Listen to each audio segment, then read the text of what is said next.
Salam sejahtera adik-adik semuanya.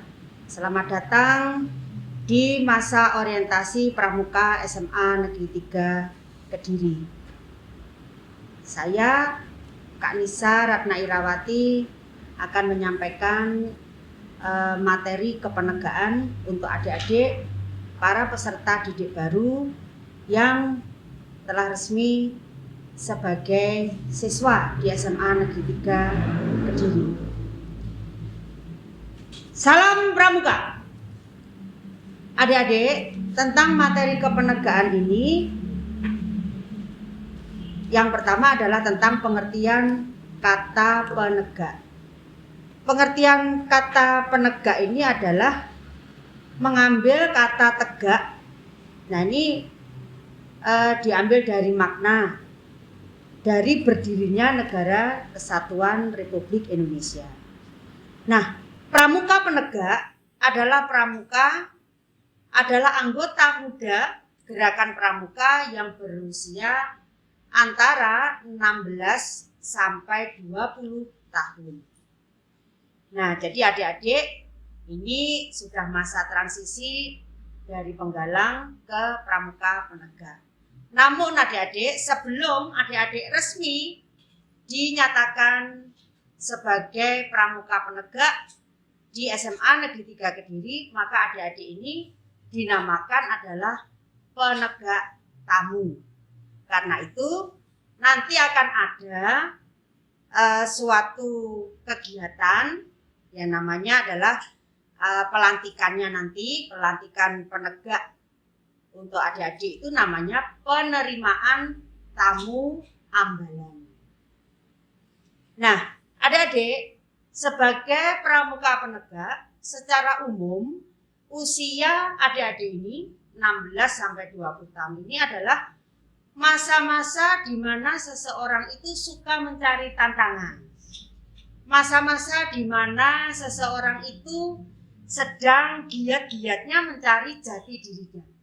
Sedang giat-giatnya belajar banyak hal, utamanya hal-hal yang sifatnya baru dan menantang. Nah, pramuka penegak ini dianggap sudah berani untuk meluaskan sayapnya sendiri, yaitu membuka lingkaran dunianya lebar-lebar untuk belajar mandiri. Jadi mulai sekarang adik-adik tanamkan di dalam hati, sudah tidak lagi tergantung kepada orang tua, kepada saudara, namun belajarlah untuk membuka diri adik-adik, mengepakkan sayap seluas-luasnya, selebar-lebarnya untuk berani belajar mandiri. Nah, di dalam dunia penegak adik-adik ada kumpulan dari beberapa anggota yang jumlahnya sekitar 6 hingga 8 orang, itu yang disebut sangga. Jadi suatu sangga itu asalnya adalah dari kata gubuk atau tempat bernaung atau saung, nah semacam itu. Jadi tempat cangkruk atau tempat berkumpulnya remaja usia 16 hingga 20 tahun di dalam kepramukaan itu namanya sangga. Nah, sangga dipimpin oleh pimpinan sangga yang disebut pinsa dan wakil pimpinan sangga yang disebut wapinsa.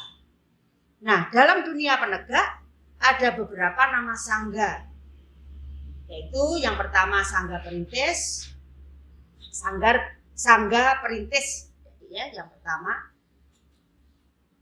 Nah, ini pengertiannya adalah bahwa sangga perintis itu mengandung makna atau pengertian sebagai pelopor, sebagai perintisan dalam suatu kebijakan. Ini semuanya bermula dari berdirinya negara kita Indonesia. Kemudian yang kedua ada sangga penegas. Dari kata tegas yang mengandung pengertian kemampuan untuk berani mengambil suatu keputusan, di mana keputusan yang diambil haruslah keputusan yang arif dan bijaksana. Kemudian sangga pencoba. Nah, ini mengandung pengertian berani. Adanya keberanian untuk mencoba hal-hal baru yang sifatnya menantang dan tentunya positif bagi kehidupan dan bagi masa depan. Kemudian ada sangga pendobrak. Ini mengandung makna yaitu adanya keberanian untuk mengemukakan kebenaran. Jadi berani menyampaikan ide, berani menyampaikan pola pikir, berani menyampaikan gagasan, dan berani melawan kemungkaran. Jadi bila adik-adik melihat sesuatu yang tidak benar, berani menyampaikan bahwa itu tidak benar. Jadi sangga pendobrak adalah sangga yang mengandung makna keberanian. Kemudian sangga pelaksana, adik-adik, namanya pelaksana. Jadi melaksanakan. Ini mengandung makna adalah keberanian untuk melaksanakan suatu tugas dengan penuh rasa tanggung jawab. Kita lanjut adik-adik ya. Kode kehormatan untuk pramuka penegak adalah Trisatya dan Dasa Dharma. Kemudian untuk tanda kecakapan khusus, ini ada Purwa, Madya, dan Utama. Jadi kalau dari mulai belajar, kemudian kita bisa mampu mengajari orang lain, kemudian kita mampu menghasilkan, di mana saat kita belajar itu namanya Purwa, saat kita berani untuk mengajari orang lain itu Madya, dan berani kita untuk menghasilkan atau menunjukkan hasil karya kita itu adalah Utama. Kemudian tadi adik-adik ya, kumpulan sangga tadi, kelima sangga tersebut itu disebut ambalan. Jadi tempat berkumpulnya sangga-sangga tadi, ini disebut ambalan. Di mana suatu ambalan itu dipimpin oleh pradana putra dan pradana putri. Karena di dalam dunia penegak kita mengenal yang namanya satuan terpisah. Jadi terpisah pradana pi dan pradana pa. Kemudian tentang adat ambalan. Di suatu ambalan itu ada adat atau ada tradisi atau ada kebiasaan. Jadi adat ambalan itu adalah adat kebiasaan yang ditentukan dan ditaati oleh para pramuka penegak di suatu ambalan. Jadi suatu komitmen. Nah, ini suatu komitmen. Kemudian tujuannya adalah agar pramuka penegak mampu membiasakan diri menepati segala peraturan yang berlaku di ambalannya. Nah, otomatis bila seorang pramuka penegak melanggar adat yang sudah ditetapkan, maka akan ada sanksi yang akan diberikan kepadanya. Kemudian ada juga Dewan Kehormatan, adik-adik. Dewan Kehormatan ini dipimpin oleh seorang pemangku adat. Tugasnya adalah menentukan pelantikan dengan penghargaan atas prestasi dan mengambil tindakan atas pelanggaran anggotanya terhadap kode kehormatan. Kemudian ada sidang Dewan Kehormatan. Dewan Kehormatan ini akan melaksanakan sidang Dewan Kehormatan bila mana dirasa perlu. Dan ini sifatnya adalah hal-hal yang sifatnya mendesak atau istimewa. Misalnya antara lain tadi seperti yang sudah disebutkan, yaitu pemberian tanda penghargaan atas prestasi perjuangan pramuka penegak di ambalannya. Memberikan sanksi bila ada pramuka penegak yang melanggar adat yang telah ditentukan di ambalannya. Atau mungkin ada pergantian pengurus atau reshuffle. Ini juga perlu diadakan sidang Dewan Kehormatan. Nah, ini waktunya bisa dalam kondisi mendesak atau mungkin juga bisa diagendakan 1 bulan sekali atau bagaimana, atau pada saat ada peristiwa-peristiwa yang sifatnya penting. Tadi sudah. Tingkatan dalam penegak adik-adik ya. Tingkatan dalam penegak itu ada penegak bantara dan penegak laksana. Jadi nanti adik-adik akan ada kegiatan penempuhan penegak bantara dan penegak laksana. Di dalam pramuka penegak, keduanya ini minimal adik-adik harus bantara. Kenapa? Kalau masa transisi dari penggalang ke pramuka penegak adik-adik tidak melaksanakan ini, maka adik-adik masih dikategorikan adalah penegak tamu.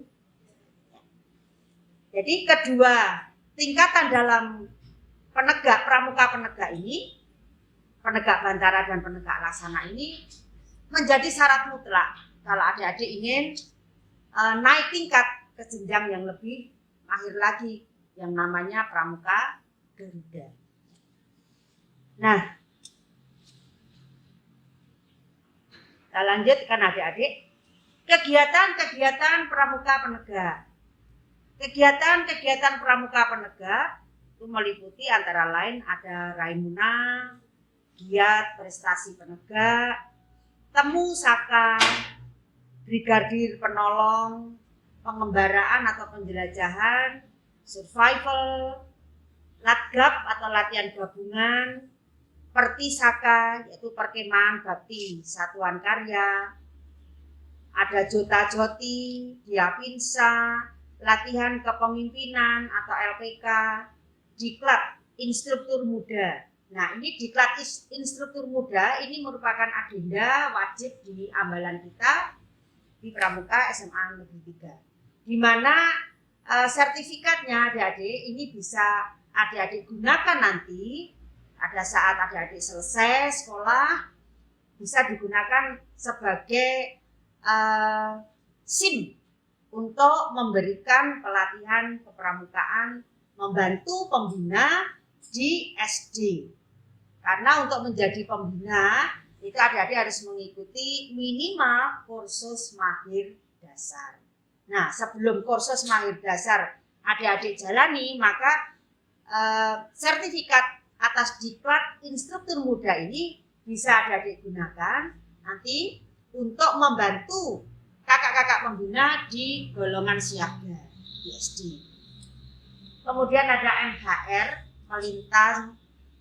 melintas halang rintang, PPGD dan bumbung kemanusiaan. Nah, bumbung kemanusiaan ini merupakan partisipasi kita membantu sesama di dalam gotong royongan. Kegiatan pramuka penegak ini mewujudkan perwujudan dari Trisakti dan Dasa Dharma yang mengutamakan semangat gotong royong untuk membangun masyarakat. Berikutnya adik-adik, di sana ada banyak sekali lambang-lambang saka. Jadi selain adik-adik mengikuti kegiatan di pangkalan, adik-adik bisa mengembangkan diri. Mengembangkan diri sesuai dengan hobi, sesuai dengan kesenangan adik-adik atau minat adik-adik, atau mungkin ingin belajar sesuatu yang baru. Selain aktif sebagai anggota pramuka di SMA Negeri 3, adik-adik bisa ikut bergabung juga dengan teman-teman di saka-saka ini. Contohnya misalnya di Saka Bayangkari. Bayangkara ini contohnya, ini adalah Saka milik kepolisian Republik Indonesia. Kemudian ada Saka Dirgantara, ini miliknya Angkatan Udara. Kemudian ada lagi Saka Bahari, ini miliknya Angkatan Laut, dan lain sebagainya. Pengertian Saka sendiri adik-adik adalah wadah pendidikan guna menyalurkan minat, mengembangkan bakat, pengalaman para pramuka dalam berbagai bidang ilmu pengetahuan dan teknologi. Satuan karya ini diperuntukkan bagi para pramuka penegak dan pramuka pandega. Pramuka pandega ini yang sudah di perguruan tinggi sampai dengan usia 25 tahun. Atau pemuda usia antara 16 sampai 25 tahun dengan syarat khusus. Setiap satuan karya memiliki beberapa krida yang masing-masing mengkhususkan pada sub bidang ilmu tertentu.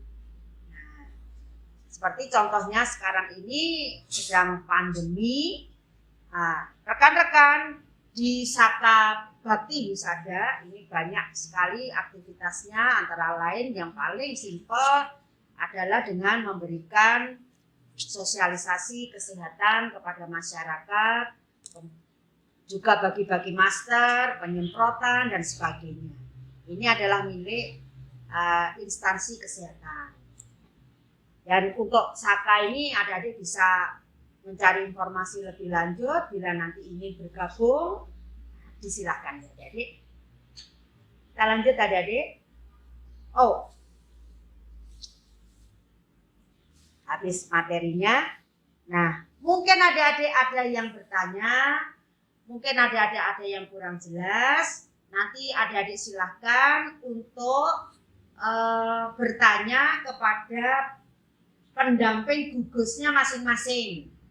Ya adik-adik, silahkan nanti bertanya kepada pendamping gugusnya masing-masing.